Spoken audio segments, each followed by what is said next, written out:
تسبيحة الأرزاق لكل من يشكو من ضيق العيش، لكل من يشكو من الفقر. إليكم تسبيحة الأرزاق، 3 كلمات تسبح بها الملائكة، وعد من الله عز وجل. من لزم التسبيح بهذه الكلمات أن يفتح الله له أبواب الرزق.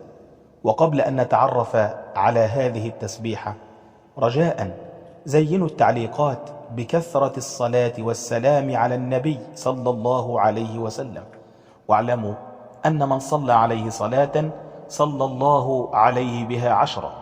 إخواني الكرام، من أعظم وأجل العبادات التي يتقرب بها الإنسان إلى خالقه التسبيح، فالتسبيح عبادة الكون كله، فالكون كله يسبح لله عز وجل.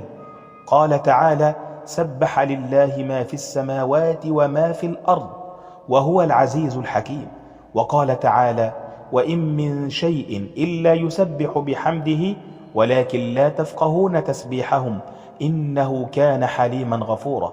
والملائكة تسبح لله عز وجل، يسبحون الليل والنهار لا يفترون. ومن تسبيح الملائكة تسبيحة الأرزاق.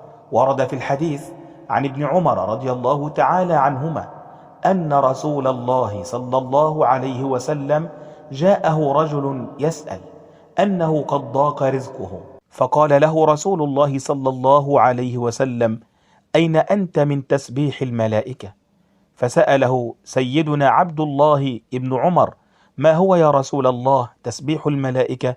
فقال النبي صلى الله عليه وسلم: سبحان الله وبحمده، سبحان الله العظيم، أستغفر الله 100 مرة بين أذان الفجر والإقامة، فإن هذا يفتح أبواب الرزق. فعليكم بهذه التسبيحة: سبحان الله وبحمده، سبحان الله العظيم، أستغفر الله، تقولها 100 مرة بين أذان الفجر والإقامة، وأبشروا بالخير إن شاء الله تعالى.